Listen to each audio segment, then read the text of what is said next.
After all, who did I wrong by what I did? No one. Except yourself, Robert. Of course, I had private information about a certain transaction contemplated by the government of the day, and I acted on it. Private information is practically the source of every large foreign fortune. Public scandal, invariably the result. Arthur, do you think that something I did nearly 18 years ago should be brought up against me now? Do you think it's fair that a man's whole career should be ruined for something done in one's boyhood almost? You know, I was 22 at the time and had the double misfortune of being well-born and poor. Two unforgivable things nowadays. Is it fair that a sin from my youth, men should choose to call it a sin, should wreck a career like mine, should shatter all that I have worked for, all that I have built up? Is that fair? Oh, life is never fair, Robert. Or perhaps it is a good thing for most of us that it is not. Every man of ambition has had to fight his century with its own weapons. Or this century worships his wealth. To succeed, one must have wealth. At all costs, one must have wealth. Oh, Robert, you underrate yourself. Without wealth, you would have succeeded just as well. When I was old, perhaps. I was tired, worn out, disappointed. I wanted my success when I was young. Used to this time for success. I couldn't wait. Well, you certainly have had your success while you are still young. No one nowadays has such a brilliant success. Undersecretary at the age of 40? Oh, that's good enough for anyone, I suppose.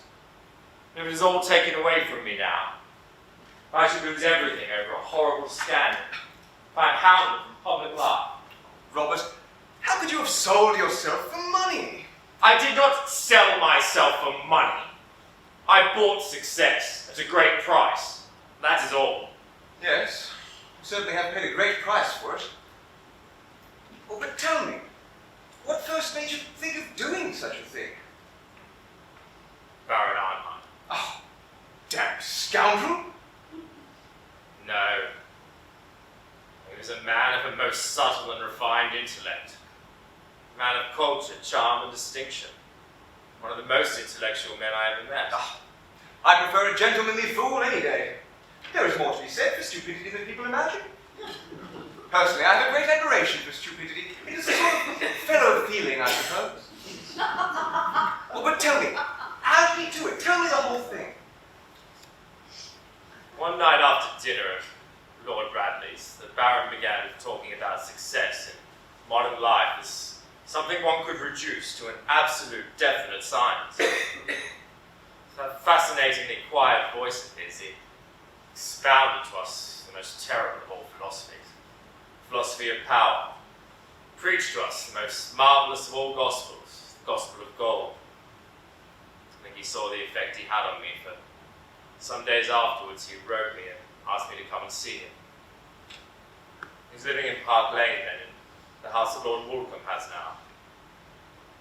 I remember so well how the strange smile on his pale, curved lips, he led me through his wonderful picture gallery, showed me his tapestries, his enamels, his carved ivories, his jewels, made me wonder at the strange loveliness of the luxury in which he lived.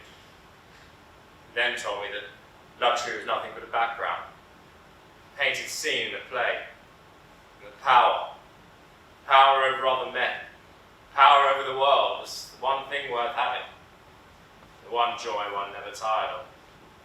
As in our century, only the rich possessed it.